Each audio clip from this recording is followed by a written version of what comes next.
morning, and welcome to the first episode of Bomber News Network, sponsored by Baxter Regional Medical Center. This week, we will be discussing the newly added Runway Cafe, along with how Coach Zorman and the ROTC showcased the annual Veterans Program. We will also be covering our teacher and student spotlight, CAB English teacher Miss Crescent, and senior Grace Beckham. And we will catch with Nate on what's the move this week at Mountain Home High School. All this and more coming up on this week's episode of Bomber News Network.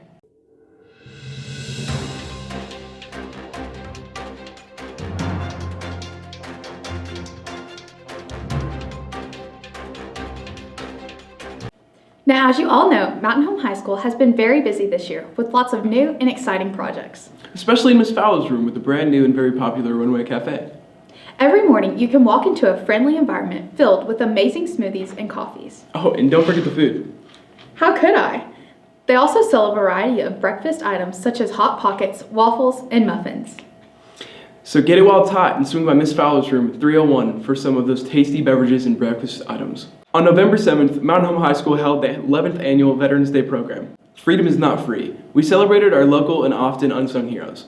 Freedom is not free. Those words ring in our ears as we remember those who have risked as so much to make our country what it is. This program helped to open the eyes of students as our veterans told us some of the personal stories and helped us know what we stand for. Mr. Bud Zorman, the Mountain Home instructor, said the program teaches students the sacrifice means nothing without remembrance. I don't want to see the Freedom is Not Free program stop because I die or I retire. I don't want to see that program stop. I like to see the next instructor when he comes in here and the history teachers get on board and you have the band and the choir and everything. It takes more than just one person to do that program, and I think you can see that very, very clearly. Thank you again to Mr. Zorman and his cadets for an outstanding program. This past Saturday, we saw some familiar faces out on the court. Current Bomber basketball team members and former alumni faced each other in the annual alumni game. The Mountain Home Lady Bombers took a win against the alumni, and the boys ended the day with a win against the alumni. Here's Coach Fulcher to talk about the game. The Bomber Alumni Game is an important time for all of our former players and former alumni to come back together and rejoin with our current teams, and really it's just tip off to get excited about the upcoming year. We've got a very talented team we're putting on the floor this year. We're expecting to do lots of big things, so come out and support. Go Bombers. It looks like we have a great basketball season ahead of us. Be sure to wish our Bombers good luck as they start their season. For our next story, the Mountain Home High School East program has been working to a Kickstarter campaign to promote their new coding game, STEM on Track. STEM on Track came about when the last year's East students entered a competition for their annual conference called Ready, Print, Play. The Mountain Home High School East program won first out of several entries. This game was designed to introduce elementary students to coding in a new digital age. Coding is a useful skill for younger generations because it is used in various career fields. The coding market is growing exponentially. Coding helps children with communication, creativity, math, and writing. Such as STEM on Track will enable teachers to help their students learn basics of coding. Kickstarter exists to help bring creative projects to life, and we can't wait to see the game in action. Now here's Nate on this week's segment of What's the Move? Hey guys, and welcome to Bomber News Network's first edition of What's the Move. Now, today we're going to be talking about mobile games, one of the most popular things in the school system, whether it be here or around the state or even around the country, two of which are Mario Kart and Call of Duty Mobile. Now, we're actually going to go interview some students and even some teachers about this matter, and I hope you guys enjoy. Okay guys, so a couple of the big games that just came out on phones are Call of Duty and Mario Kart, and I was just wondering what you guys thought about them. You guys have never. All right, so Mr. Engel, we were wanting to actually ask you a couple questions about. Oh, you're playing it right now. What? You guys want to come get this?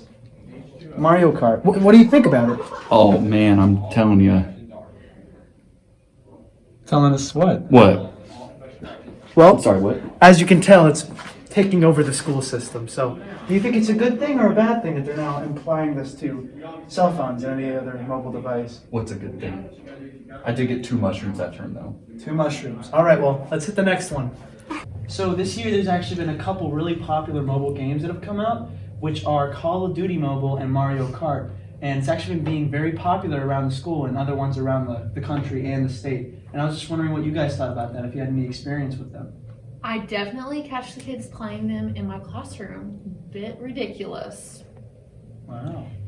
I don't know if they play in the classroom. I probably just don't catch them. But I know that some of them who stay up all night playing games like Fortnite. Right. But last year I had an experience with a young man who had always been just the most pleasant, always in a good mood, and he's that kind of student. And he just turned into a really grumpy kind of person. So do you guys play any mobile games? I play Fortnite, I play Call of Duty Mobile, I hook my controller to my phone and just relax, play some games because, sometimes I don't have my Xbox available at all times. Right. So do you guys think it's as popular or more popular than Instagram or Snapchat? I don't think it's as popular. I think it's going up and getting close because, sometimes you don't have service, you can just chill out and relax and play your game. Do you think it might be a problem towards students if they're trying to focus on classroom assignments or stuff, or do you think that it really isn't that big of a deal? I don't think it's that big of a deal personally. Okay. Well, This week's Teacher Spotlight is Kappa English teacher Miss Crescent. Courtney recently went down to Miss Crescent to learn more about why she loves teaching and what made her pursue this career path. Teaching kind of fell into my lap. It's not something that I actively pursued when I was in college. It's a path that just kind of appeared before me. And in going down that path, I've been really surprised to see the level of meaning and fulfillment that comes with having such loving relationships with kids and teachers. And I didn't realize this when I was a student, but when you care about someone so much in your classroom and then you have to just watch them walk out your door and know that they have all of these things going on in their lives that you have minimal control over, it's really, it takes an emotional toll. It's a lot, it's a huge burden to carry, to truly fully care about people who you only get to have influence over for 90 minutes every other day. Miss Crescent was recently awarded the James Boyett State Farm Teacher of the Month. The Balmer News Network would like to thank Miss K for her dedication to the students at Mountain Home High School. This week's Student Spotlight is senior Grace Beckham. Courtney recently sat down with Grace to learn more about the activities and what she is involved in and her plans after graduation. I'm involved with a bunch of different organizations, including soccer and volleyball for the high school, as well as the choir program and the band program and some other extracurriculars and clubs. I just really love the scene of being involved at the high school in the way that we're provided so many opportunities to continue to further ourselves and make ourselves better.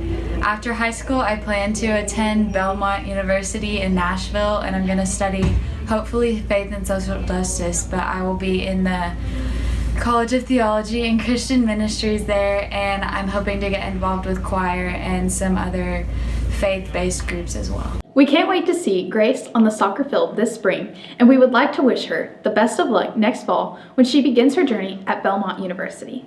It was an exciting weekend for the boys and girls cross-country teams. Congratulations to the boys team on becoming a Class 5A state champions. Whit Lawrence finished as the top competitor for the Bombers and finished in second place. As a team, the girls finished in sixth place, but junior Marcy Cudworth came home as the girls' individual 5A state champion with a time of 19:08. The Bomber News Network team would like to congratulate Coach Blades on receiving a 5A cross-country Coach of the Year. The Bomber Bells also competed in the state championship this past weekend and performed very well. Before leaving for Hot Springs, the Bells hosted a showcase to demonstrate the dances they would perform at state. It was an exciting way to end a highly competitive season. If you look closely, you might even recognize a familiar face. This week's Jim Holstead Athlete of the Week is senior volleyball player Charlie Pierce. Charlie had a total of 40 kills, 10 blocks, and 10 digs in the 5A state volleyball tournament last week against Russellville and Benton. Be sure to cheer on the boys Bomber basketball team tonight as they take on Cave City. And next Thursday, the 21st, make sure to join us at the hangar as the Bomber basketball teams take on Fayetteville. Tip-off begins at 4:45. Go Bombers! From the Mountain Home High School East, we would like to thank you for tuning in to this week's episode of Bomber News Network.